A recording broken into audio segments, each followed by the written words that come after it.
Good afternoon, everyone. I said good afternoon, everyone. That's the energy that we have to have with all that we are up against. We cannot have a lackluster approach with all of the evil that we are fighting that has been unleashed on our community. They want us to shrink back. They want us to be silent, especially as they manipulate headlines and information. Because you guys saw that yesterday, after our righteous, peaceful demonstration at City Church, calling a spade, can a pastor who purports to preach the gospel of Jesus Christ be responsible for overseeing ICE agents who are unleashing terror on our community every day? As far as I'm concerned, and then you think about all these clowns more upset about us going into church than the reason why we went into church.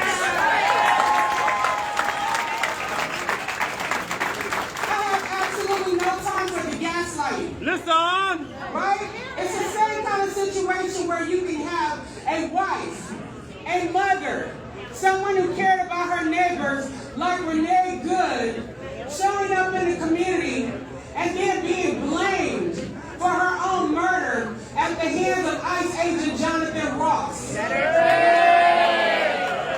say that ain't right.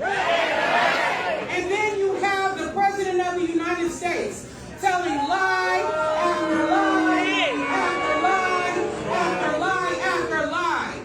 And then everything he says, you have the mainstream media putting it out there as if it's gospel, weaponizing the information. So just like yesterday, we go to a peaceful protest, the headlines are, Department of Justice launches investigation. Well, who the hell aren't they investigating? Why aren't they investigating Jonathan Ross?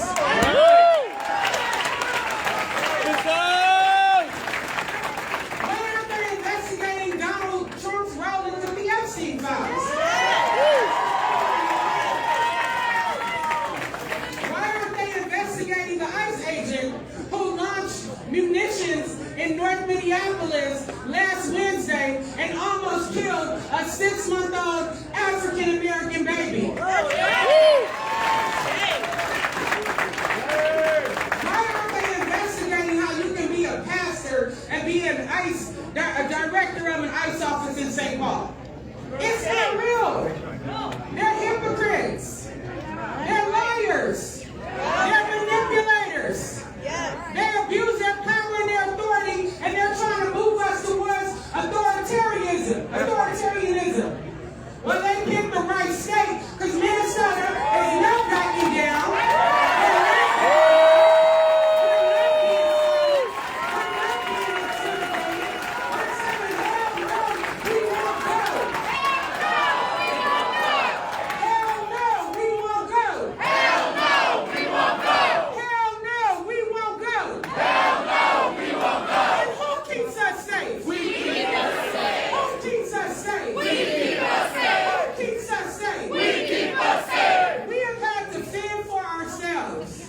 We have not had elected officials protecting us. That's right. We've not had law enforcement protecting us. That's right. We have had the people protecting the people. That's right.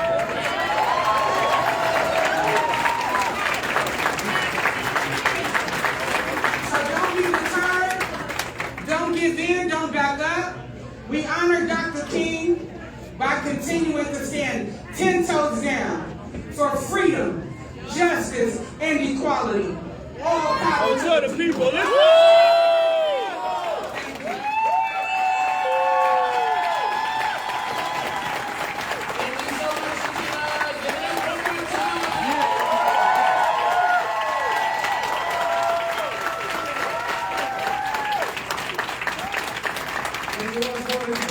Let's give it one more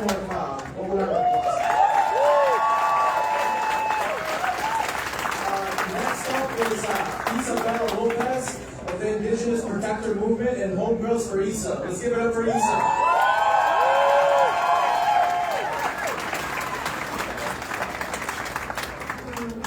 Let's go. I'm going to do something with you guys real quick. So when I say life is sacred, I want you guys to say I am sacred, okay? Life is sacred. I am sacred. Life is sacred. I am sacred. Life is sacred. I am sacred. Life is sacred. Life is sacred. And at the end of the day, no human is illegal on stolen land.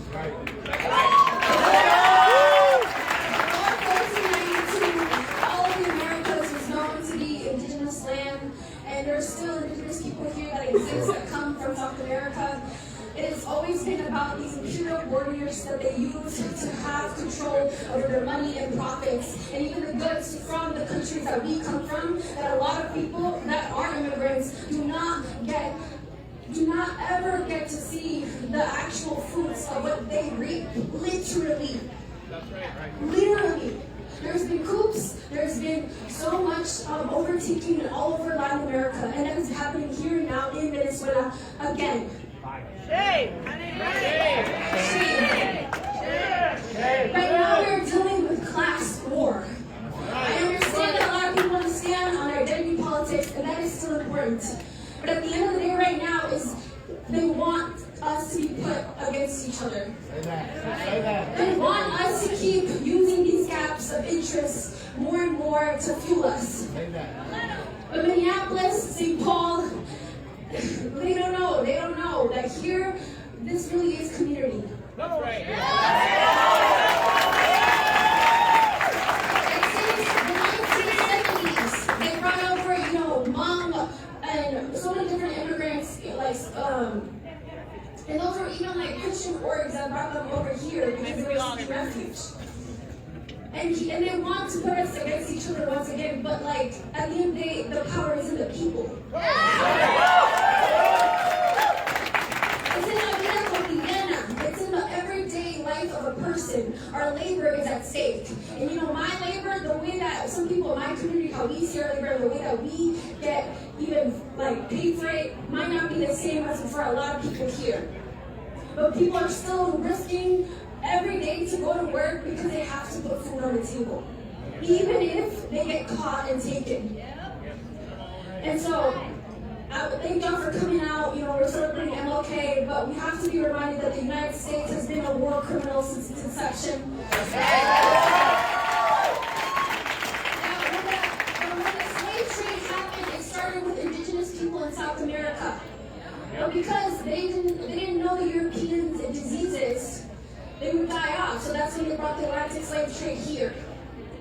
So I need people to understand black and brown bodies, the way that people see us, it's almost the same thing. And unfortunately right now, these detention centers, that's exactly what's happening again. It's the trafficking of human bodies. And we cannot allow that to happen again. Not again. Right now we're seeing a regression in humanity. We're seeing a regression in how we see our moralities. I need you to wake up and stop doom scrolling. I need you to wake up and read a book and understand where you're coming from in your story. I need you to understand what you're standing on. Because you're making them win. Okay, you got it. You got it, Lisa. You got it.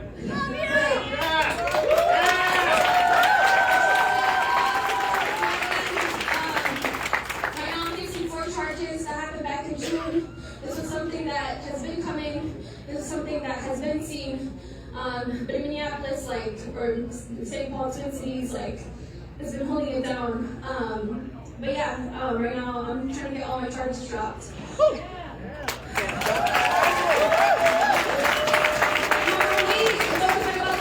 It's always been about the fact that we're gonna stand tall, we're gonna stand on what's right. But the only thing I ask of you guys is please learn different language, learn Spanish, learn Somali, understand your neighbor, be with one with them, understand what they need. We're not gonna agree on everything, but we have to because we don't got a choice. That's right. Right now, we're going up against a 70-year-old man with dementia who is basically a fucking pedophile. It's not even he's a puppet at the end of the day. It's about the people that are trying to continuing making a profit off of the downhill of what is the U.S. That's right. So no one's illegal on stolen land. No one's illegal on stolen land. Let's keep it in. That's what we're thinking. Thank you so much.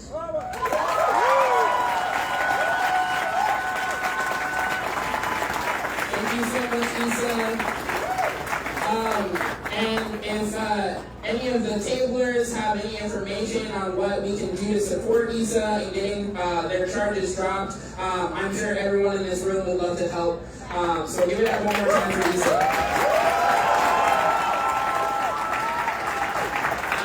Up next, we're going to have Allison from the Anti-War Committee.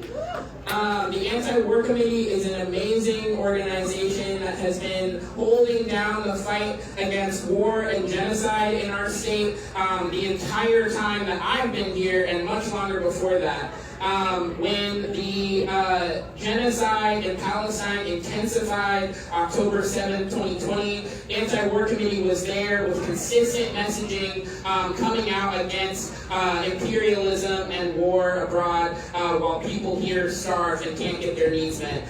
So I really respect the organizers of the Anti-War Committee, so give a warm welcome to Allison.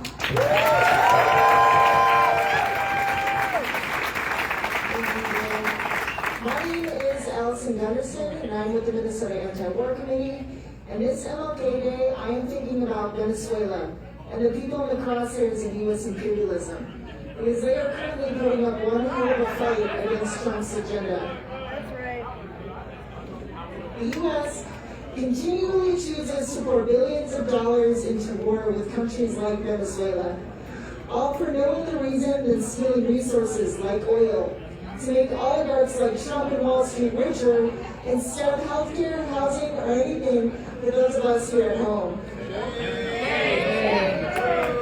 I just visited Caracas, Venezuela's capital, in December, where I saw people who were organizing, planning, and getting ready to defend their country against U.S. attacks. In Venezuela, they were actually pouring its resources into its people with healthcare, food programs, housing, and calming initiatives. All of this in the face of heavy U.S. sanctions and blockade, and now in the aftermath of U.S. bombs and the kidnapping of their democratically elected president, Nicolas Maduro. While in Caracas, I saw a leader in a commune speak about how Venezuela stands in solidarity with us against Trump. Seeing how the U.S. spends billions to turn ice on our neighbors and to start wars with Venezuela, Iran, and everywhere else, and ignores meeting our basic needs. Everyone I met fully supported President Maduro and had a great amount of pride in their government, because this is a government that has actually prioritized empowering the people and meeting their basic needs. I got to see President Maduro speak, and he spoke about building unity between Venezuela and the people of the U.S. The opposite of Trump's racist bullshit of division and war. That's right. That's right. Trump wishes he had the popular support that he witnessed for President Maduro in Venezuela. The U.S. terrorizes and destroys people's countries with sanctions, bombings, and occupations, forcing them to seek refuge elsewhere.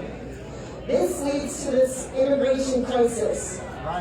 When they come to the U.S. for refuge, the U.S. then demonizes them and turns them away at our borders. And we know that what the U.S. does abroad always comes home to roost. We are watching U.S. foreign policy unfold here as we see ICE and MPD murder and spread terror in our streets. As Trump sends a National Guard to occupy our cities, and now even threatens to invoke the Insurrection Act and send military to Minneapolis. Boo. And as Trump is of Minnesota, and as he tries to replace Minnesota's government with a pro-Trump government, just like he is doing in Venezuela. Shame. Right now, the Trump administration is grasping at anything it can get its hands on, as the U.S. empire is dying. Trying to get our resources and wealth from anywhere they can, Iran, Venezuela, and now even Greenland. Are we going to put up with this insanity? No. And neither is Venezuela. We know these struggles are all connected under U.S. imperialism. We must keep connecting and strengthening these ties and showing up in the streets until U.S. imperialism is put down like the sick dog that it is. To Palestine and Venezuela, there must be an end to U.S. terror. So I had on this chance, so just repeat it after me. Money for jobs and education. Money for jobs and education. Not for wars and deportation. Not for wars and deportation. Thank you.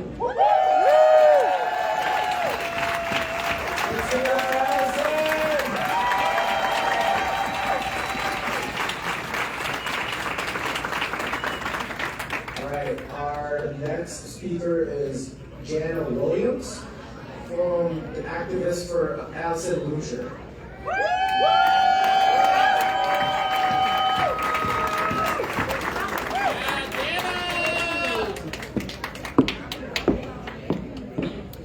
Hello, good afternoon, everyone. So my name is Jana Williams. I am Justice for Allison. First, I want to honor Renee Good. To her family, to her loved ones, we see you. We grieve with you. And we say her name out loud. Renee Good. Renee Good was targeted and murdered in our city again by this administration and by ICE. And we refuse to be silent. Today is Martin Luther King Day. We are here to honor Dr. King, but we are also here to remember something important. History is not just remembered. History is made.